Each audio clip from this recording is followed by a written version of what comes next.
Gostava de agradecer à organização o convite que me fez. É sempre um prazer poder partilhar algumas das ideias que tenho sobre a economia angolana com uma audiência tão distinta, e fico especialmente contente quando o faço nas províncias. As coisas todas ocorrem em Luanda e fico especialmente contente quando tenho a oportunidade de visitar as províncias. Portanto, o tema da minha apresentação é a crise, causas e efeitos. Costuma-se dizer que uma imagem vale mais do que 1000 palavras. No meu caso, as minhas apresentações são muito gráficas e, portanto, o que vos proponho é uma viagem gráfica sobre a economia angolana. E, normalmente, costumo começar as minhas apresentações com este gráfico. Este gráfico reflete a evolução do PIB nominal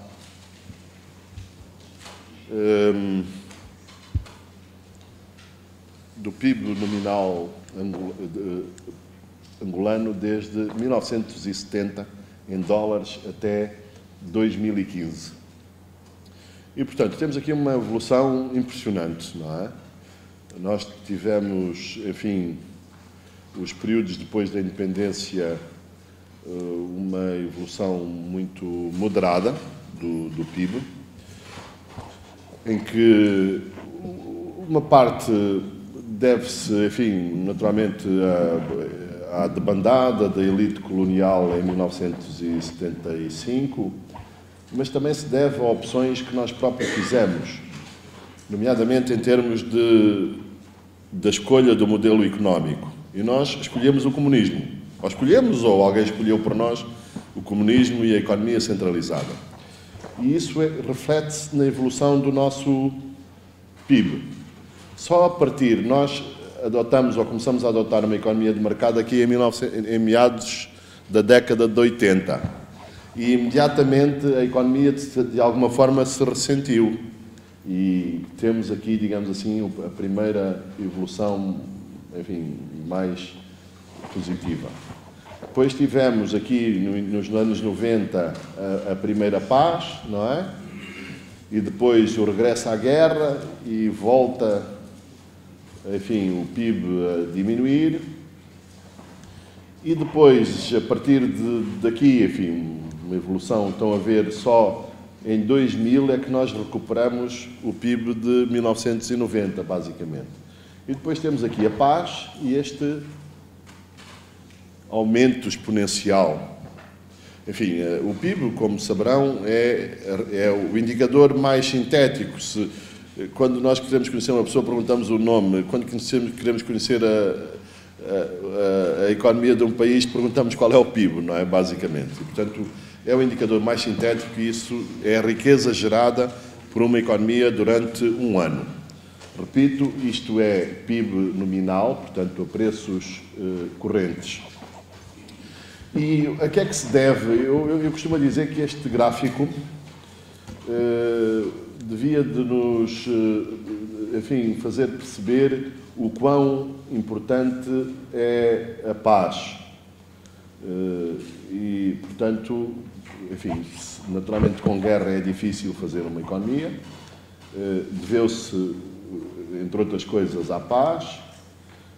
Deveu-se também ao governo, eventualmente, enfim, os governos, e depois nós vamos ver basicamente porque é que cresceu a economia angolana. Quando a conjuntura está boa, os governos dizem que eles é que sabem governar.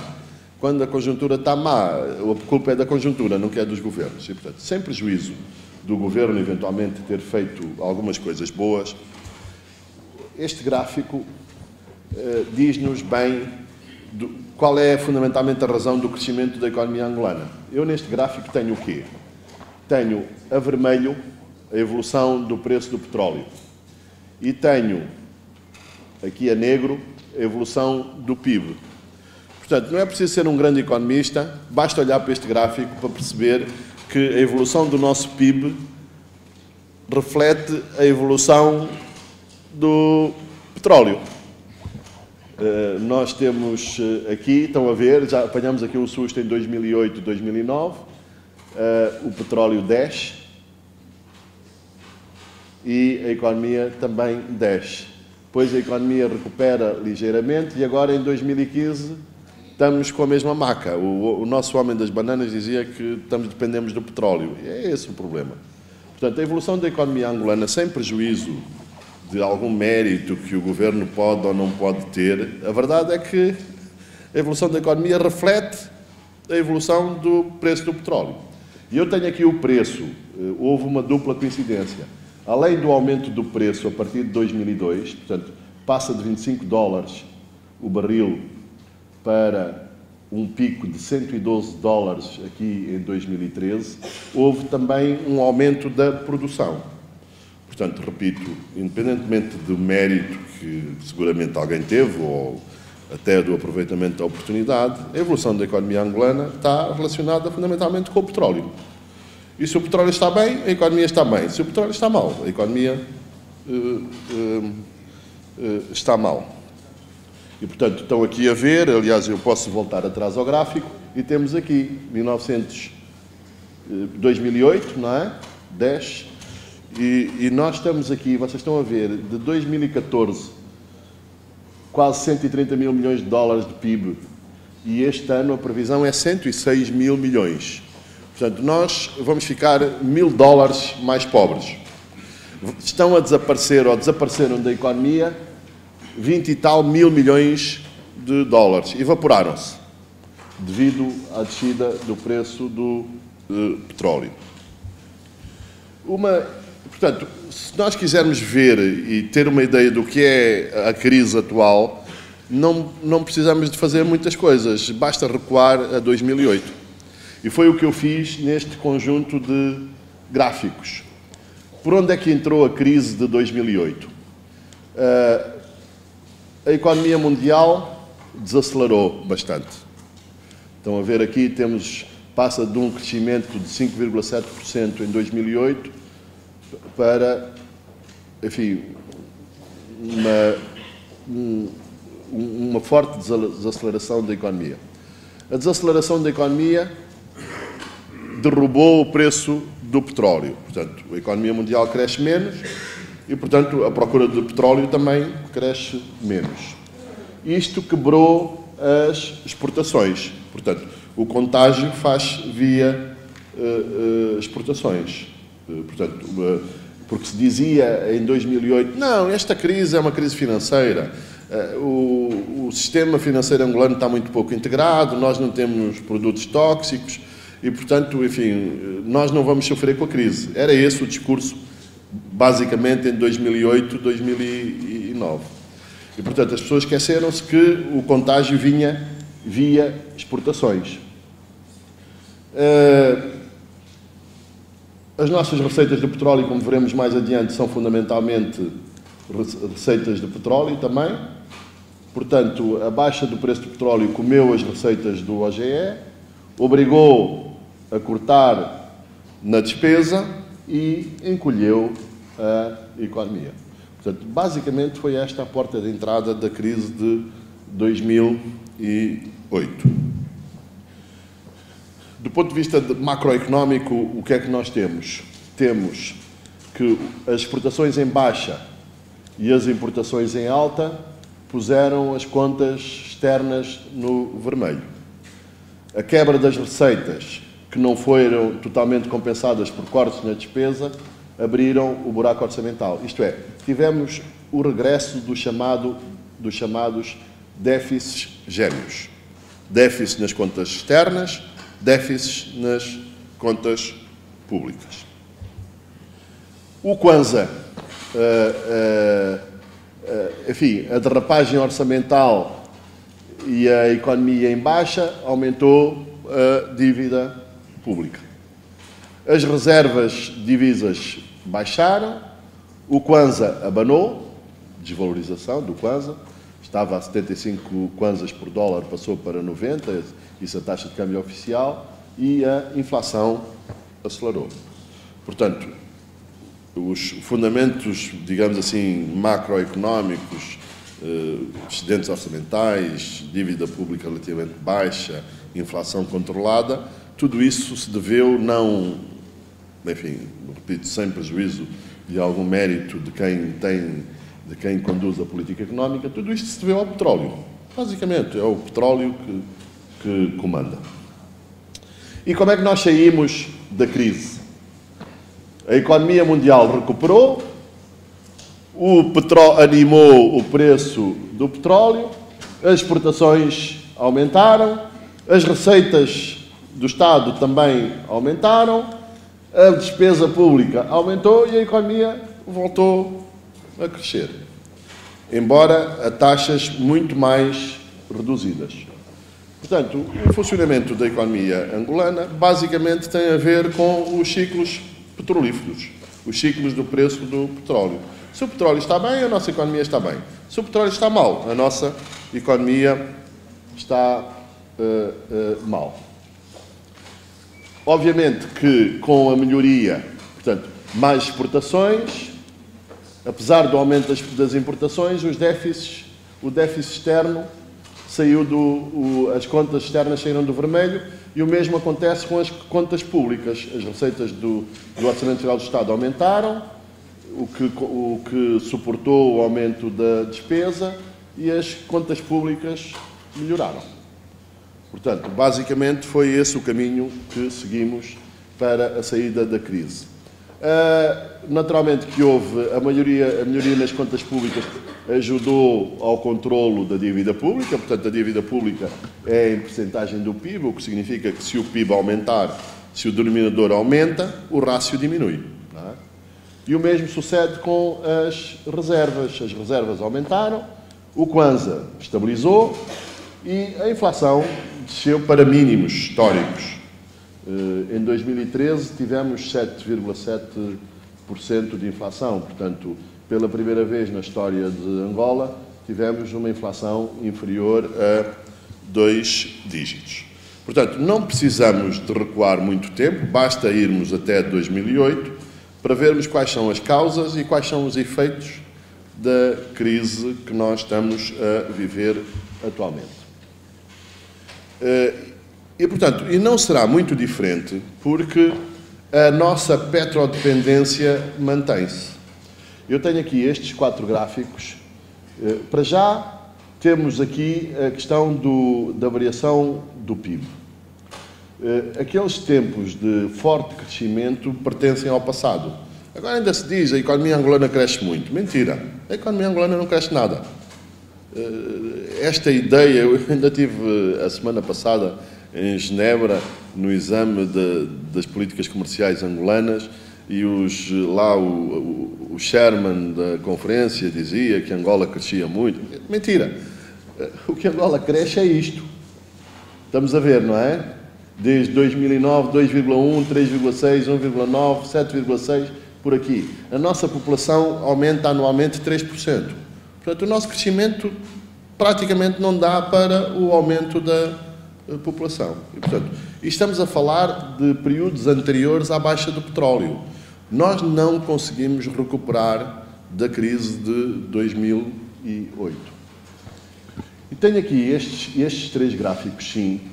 Há aqui este gráfico que mede o PIB do petrolífero em percentagem do PIB total.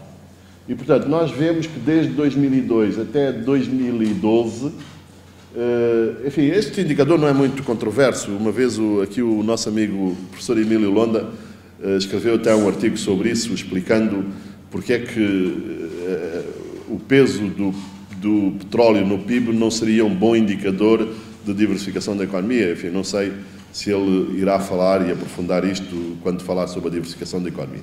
Mas, em todo o caso, o que nós temos é que o peso do petróleo no PIB mantém-se mais ou menos igual, exceção a 2013, que tem uma quebra passa de 46% para 37%, contas do Instituto Nacional de Estatística. As nossas contas oficiais, que são as contas oficiais, eu tenho muitas dúvidas sobre a qualidade das contas do Instituto Nacional de Estatística. Enfim, mas pronto, são os dados que eles dão E dizem que, se virmos, o balanço é que de 2002 para 2013, o peso do petróleo no PIB baixa qualquer coisa como 7 pontos percentuais. Mas os sinais mais evidentes de petrodependência são as exportações e as receitas públicas. As exportações porquê? É através das exportações que nós angariamos moeda forte. E 95% das exportações vêm do petróleo. Portanto, 95% dos dólares que nós temos vêm do petróleo. Se o petróleo desce, nós temos menos dólares. E, portanto, percebemos porque é que não há dólares nos bancos. Não há, nem ninguém inventa. Dizem que algumas pessoas dizem que o Dr. Massano ou terá sido demitido, ou pediu a exoneração, qualquer coisa, por causa de questões de reservas, de gestão de reservas. Já o outro governador, em 2008, creio que Maurício, também diz que poderá ter sido demitido por causa das reservas. Eu costumo dizer, nem o Ronaldo ou o Messi dos bancos centrais conseguia manter as reservas num contexto de baixa do preço do petróleo. Se 95% das reservas vêm do petróleo, se o petróleo desce, as reservas têm necessariamente que descer. E, portanto, vocês estão a ver, neste caso, a petrodependência até aumentou. Em 2002, 90% das exportações eram petróleo. Em 2014, 95% das exportações são petróleo. E temos aqui também nas receitas públicas.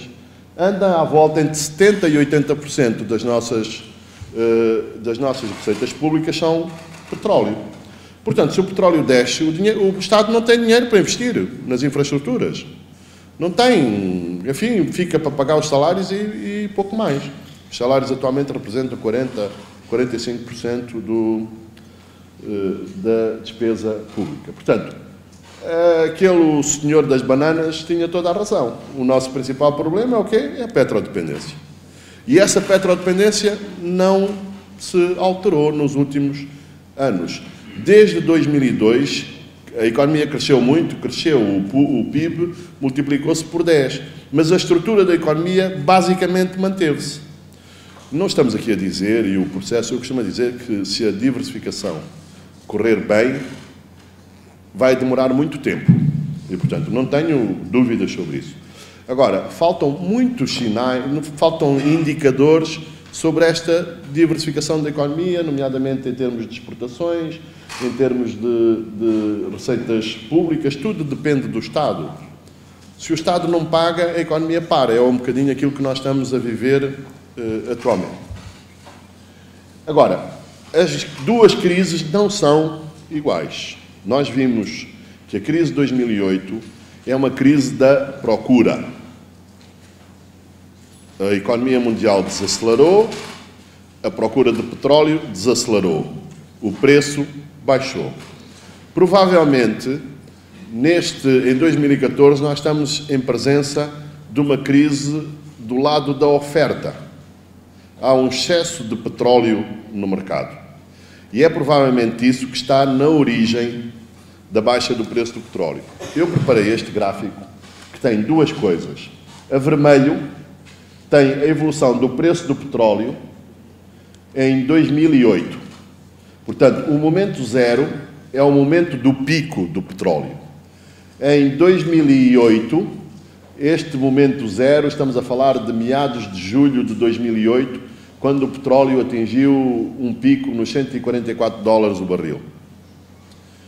A preto, tenho a evolução do petróleo de 2014. O momento zero é junho de 2014, quando o petróleo atingiu um pico de $115.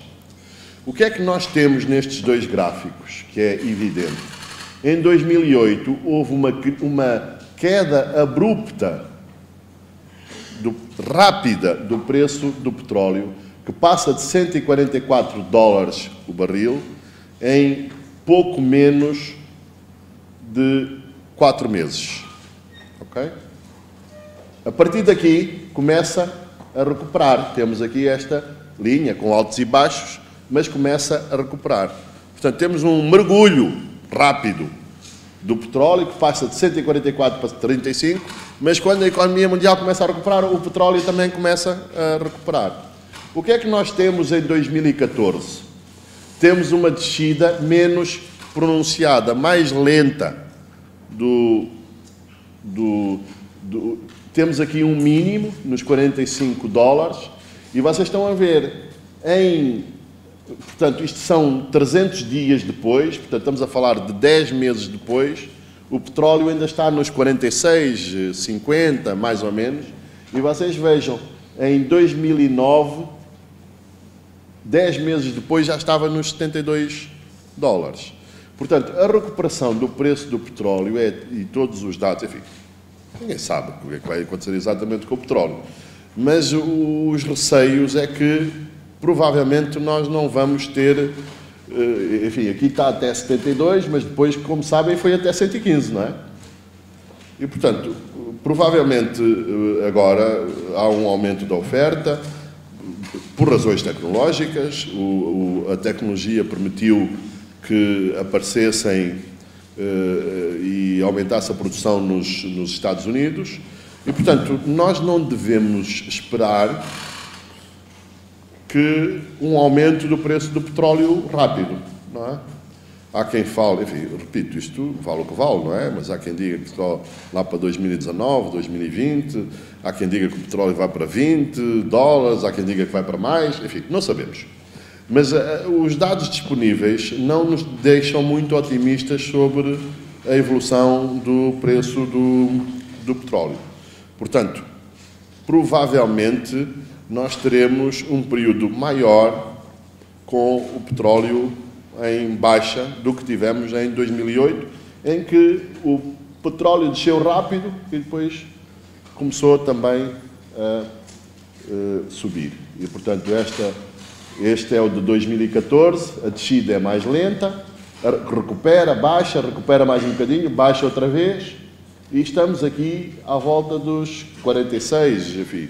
Acho que ontem o Brent, estes preços, é o preço do Brent, ontem terá fechado a volta de 50 dólares o barril.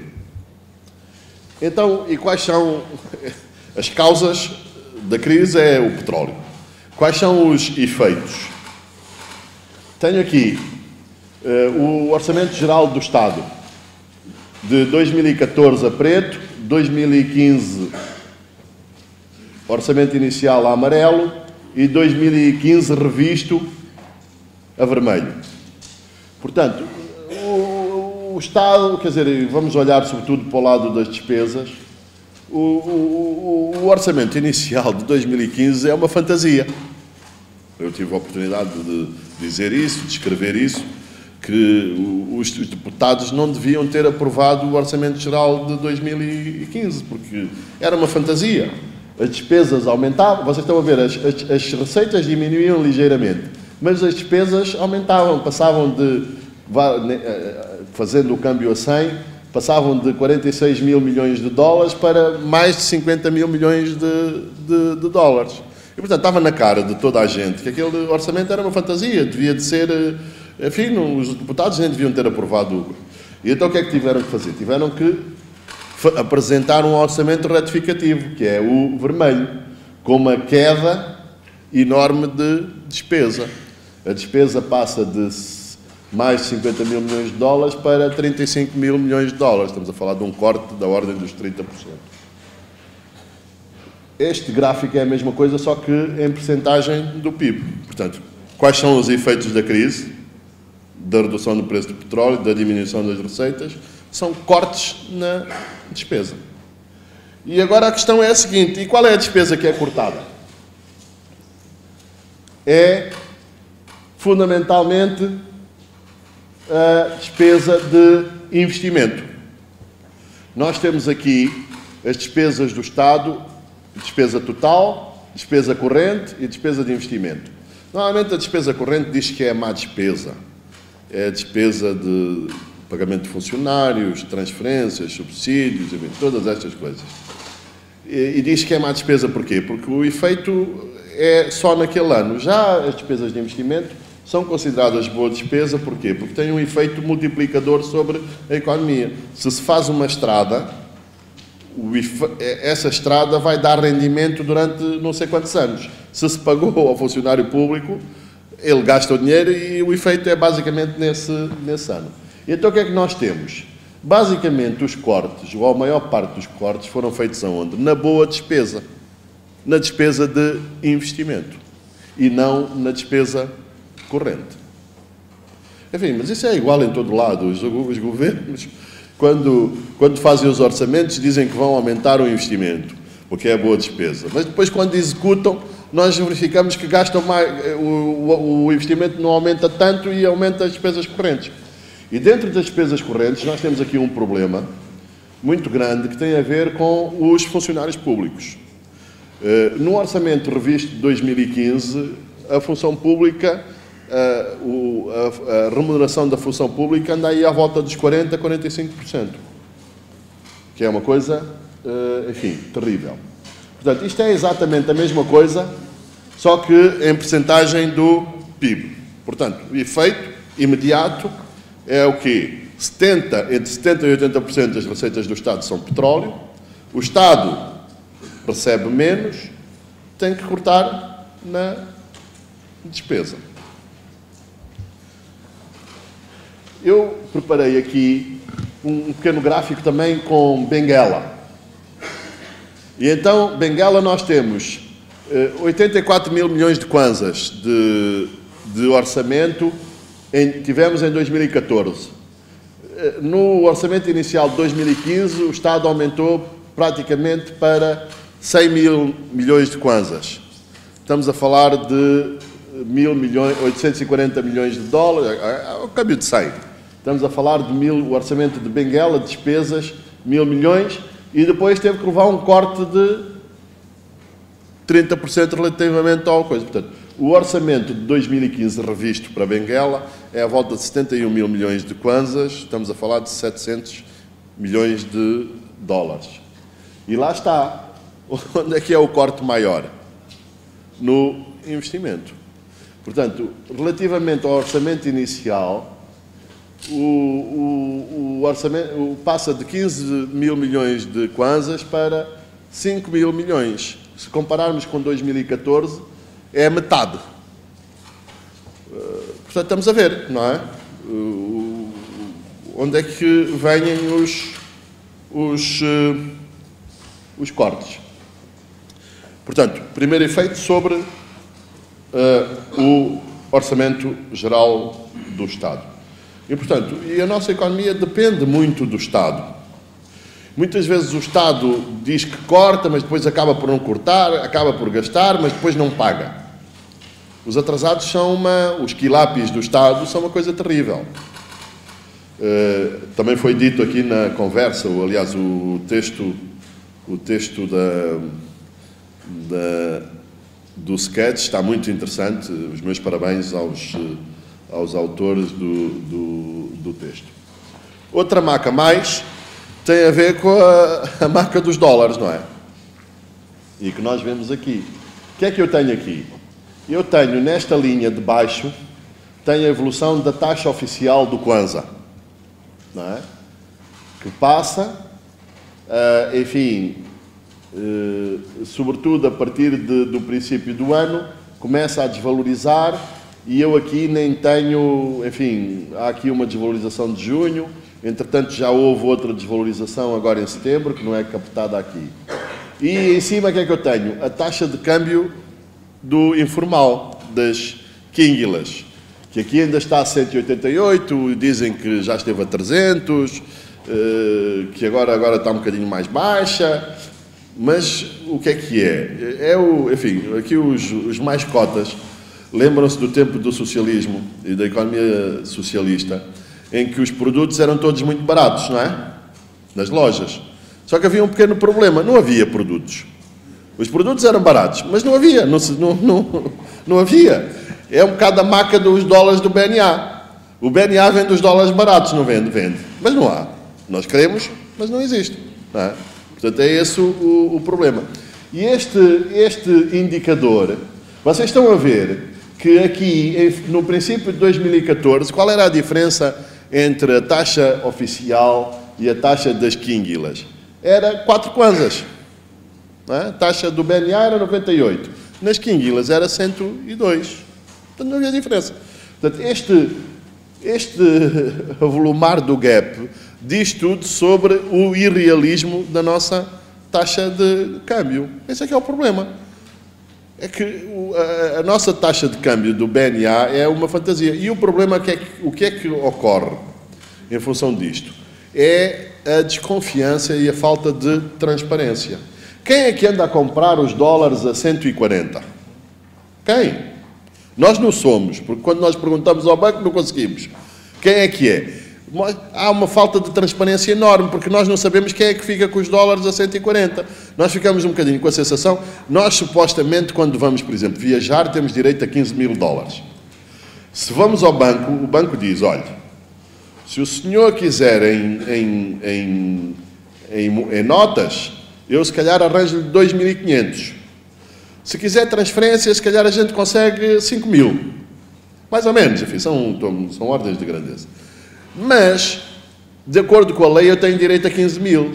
Eu não sei se o meu gestor de conta não pede 15 mil e dão-lhe 15 mil e a mim só me dá 5 mil e outro dinheiro... Quer dizer, da mesma forma que acontece com o BNA. Nós não sabemos a quem é que o BNA dá o dinheiro. Sabemos que é aos bancos. Mas sabemos, por exemplo, que os nossos empresários, nos últimos 5 anos, investiram 17 mil milhões de dólares no estrangeiro. 17 vezes mais do que os estrangeiros investiram em Angola. Portanto, para essa gente, em princípio, há divisas. Para nós, que viajamos, temos os filhos, qualquer coisa, aí é que não existe. Portanto, há um irrealismo enorme na taxa de câmbio do BNA. É o tempo do comunismo. Havia os produtos... os produtos são baratos, mas não há. É como na Venezuela, não é? Aquilo é tudo barato, o papel higiênico é barato, mas não há. Enfim, há esse pequeno, digamos assim, este pequeno pormenor. E se 95% das nossas receitas vêm da exportação de petróleo, este gráfico diz-nos as vendas de divisas aos bancos. Os bancos compram divisas ao BNA e compram divisas aos seus clientes. E o que é que vocês estão a ver? Aqui a barra a negro é de 2014. A barra a vermelho é de 2015. O que é que nós estamos a ver? Portanto, quer dizer, não, é o que eu digo, um gráfico vale mais do que 1000 palavras. Está ali tudo. Portanto, os dólares diminuíram 50%. E, portanto, não há volta a dar ao assunto. Não há. Enfim, provavelmente o Emílio daqui a bocado vai dizer a diversificação da economia não se vai fazer assim do pré para a mão. Não temos. E, portanto, nós temos que nos habituar, temos que mudar o nosso padrão de vida. Não há dinheiro e nós começamos a ver. Vamos ao supermercado, os produtos que nós estávamos habituados a comprar já não existem, não é? Põem umas caixas assim, as embalagens logo na primeira fila das prateleiras e lá atrás já não há. As prateleiras que tinham vários produtos agora só têm um. E é assim. E isso acontece porquê? Porque nós não fizemos o trabalho de casa antes. O Governo devia ter começado a reduzir os subsídios aos combustíveis desde 2002. Em 2010, recordamos-nos que houve um aumento dos combustíveis. Agora, e é o seguinte, todas estas coisas deviam ter sido feitas quando a economia estava bem. Não é quando a economia está mal, que é o caso agora, que nós estamos a fazer isto tudo de repente. A boa gestão recomendaria que nós devíamos ter começado a fazer as coisas com mais tempo e quando a economia estava mal. Esta cena da gasolina, nós notávamos menos se isto tivesse sido feito antes e de uma forma progressiva. Assim não, nós em menos de um ano tivemos a duplicação do preço da gasolina. E, portanto, enfim, são essas coisas, e por isso é que eu digo que quando... Enfim, aquele gráfico de dizer que se calhar o petróleo não vai aumentar tão rapidamente, é um bocadinho a minha esperança, que é que nós em 2008 apanhamos um susto, mas como as coisas recuperaram rapidamente, esquecemos tudo. Eu acho que se o petróleo se mantiver baixo durante algum tempo, isso se calhar é bom para nós, porque vai obrigar-nos a fazer as reformas que nós não fizemos em outras circunstâncias. Porque, vos garanto, se o petróleo subir, 2017 são as eleições, não é? A malta vai esquecer tudo. Tudo. Não vai haver nada de... Vamos continuar na mesma e quando o petróleo voltar a baixar, tudo bem. Mas agora são baixas do petróleo e nós ainda temos petróleo. A maca toda é quando o petróleo acabar. E vai acabar, não é? E, portanto, se nós não fizermos as coisas... E agora o Governo diz, não, o problema é da conjuntura internacional. Mentira. O problema é de coisas que nós não fizemos em devido tempo. Porque, repito, o fenómeno da diversificação da economia é uma coisa que, se correr bem, vai demorar muitos anos. E temos que mudar as leis da migração, temos que mudar as questões relacionadas com a corrupção, temos que abrir a economia ao investimento direto estrangeiro e, portanto, eu acho que se nós não fizermos essas coisas, nós daqui, se o petróleo aumenta, e por isso é que se diz, se o petróleo se mantiver baixo, nós nas aflições somos obrigados a fazer as coisas. E, portanto, é um bocadinho esta a esperança que eu tenho, que esta situação de crise possa ser aproveitada como uma oportunidade para fazermos aquilo que já devíamos ter feito há muito tempo. Maior concorrência na economia, telecomunicações são 2 empresas, 3 empresas, enfim, são todas estas coisas que nós, enfim, precisamos de fazer. E pronto, era isto que eu tinha para vos dizer. A minha apresentação está aqui no computador da organização. Podem distribuí-la à vontade, como quiserem. Quem não receber ou não tiver, tenho ali o meu e-mail. É uma questão de mandarem um e-mail e eu, na resposta, mando-vos a apresentação. Muito obrigado.